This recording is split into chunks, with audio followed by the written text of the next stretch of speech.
Hi friends, ఎలా ఉన్నారు? Welcome to our channel Parvati ముచ్చట్లు. మనలో కొంతమంది పండుగల సమయంలో మాత్రమే గుడికి వెళ్ళడానికి ఆసక్తి చూపితే మరికొందరు మాత్రం ప్రతి వారం గుడికి వెళ్తారు. గుడికి వెళ్ళడం వల్ల మనసు ప్రశాంతంగా ఉండడంతో పాటు మనం కోరుకున్న కోరికలు సులువుగా నెరవేరుతాయని చాలా మంది భావిస్తారు. గుడికి వెళ్లే సమయంలో కొబ్బరికాయ కొట్టే విషయం గురించి ప్రజల్లో భిన్న అభిప్రాయాలు ఉన్నాయి. కొంతమంది ఎప్పుడో ఒకసారి మాత్రమే కొబ్బరికాయ కొట్టడానికి ఆసక్తి చూపిస్తే మరికొందరు మాత్రం ప్రతిసారి కొబ్బరికాయ కొడతారు.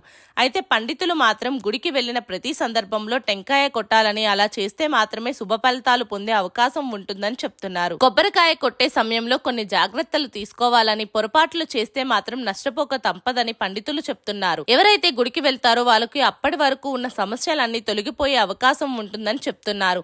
సరైన పద్ధతిలో కొబ్బరికాయ కొడితే మాత్రం అనుకూల ఫలితాలు వచ్చే అవకాశాలు ఉంటాయని పండితులు వివరిస్తున్నారు. కొబ్బరికాయను శుభ్రంగా కడిగి మాత్రమే కొట్టాలి. రాయిని ఆగ్నేయ దిశలో ఉంచి 8 అడుగుల ఎత్తు నుంచి కొబ్బరికాయను కొడితే మంచిదని చెప్పవచ్చు. ఇలా కొట్టడం వల్ల కొబ్బరికాయ 2 ముక్కలుగా చీలే అవకాశం ఉంటుందని చెప్పవచ్చు. కొబ్బరికాయలో పువ్వు వస్తే మాత్రం మరింత మంచి జరిగే అవకాశం ఉంటుంది. కొబ్బరికాయ కుళ్ళిపైన నల్లగా ఉన్న చెడు జరిగే అవకాశం ఉంటుందని ప్రజల నమ్మకం. కొబ్బరికాయను కొట్టిన వెంటనే టెంకాయకు ఉన్న పీచును తీసేయాలి.